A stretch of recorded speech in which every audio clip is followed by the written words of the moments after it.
Now, we've heard what Jerry and Louise have to say about the decolonization of sexuality, but what is important to you that you want to learn about sex? Is it peer pressure? Is it having safe sex? Is it pleasuring your partner? Or is it even birth control?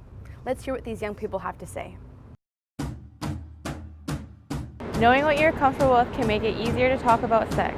It can be hard and it takes time to get used to. Everyone has different boundaries, and some of those boundaries change over time. Boundaries are what you feel comfortable doing and not doing. These are personal decisions for all of us to think about. In relationships and sex, we feel like our bodies and feelings are important to our partners when they respect our boundaries, and we make them feel good when we respect theirs. If we are drinking or using drugs, our boundaries can become blurry. That is why we use safety measures like having a buddy and using the buddy system. If our boundaries are blurred, it is not okay to accept or give consent. We don't necessarily need to be in love to have sex, but caring about the person that we are with, it helps us maintain balance. Sometimes it can be hard to clearly express what we want when it comes to sex and love.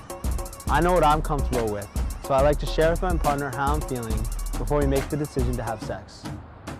Although sex and love can be fun and exciting, it can get a little confusing at times. If I ever have any questions or concerns, I like to talk to someone I trust if I need some extra advice. Once we are sexually active, we need to take a birth control that's right for our lifestyle. We can talk to someone we trust, like a nurse or a trusted family member, to help us decide. Even if we've already had sex, it's never too late to start using birth control. STIs are infections that can be passed through sex. STIs can cause some major health problems, and they're way too common to be ignored. Condoms are a great way to make sex safer, and we also need to learn what to do if we think that we have an STI, and we need to learn how we can get tested. Learning what we want and what our partners want can make sex better for everybody. So get to know what your body likes and learn what you like. Taking part in spiritual rites of passage can help you decide if you're comfortable having sex with your partner.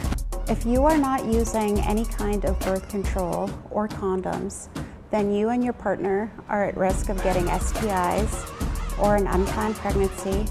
How would this change your life and the lives of those around you? Find people you trust and feel comfortable talking to. That way, if you encounter any problems, you have someone to confide in.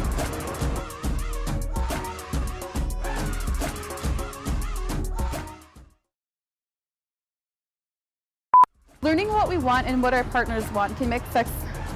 Okay, sorry. No worries. Okay. If you ever any next... You're so good too. I totally said that wrong. You guys. Yeah. Right for us. Okay. How I'm feeling before we have sex. Guys!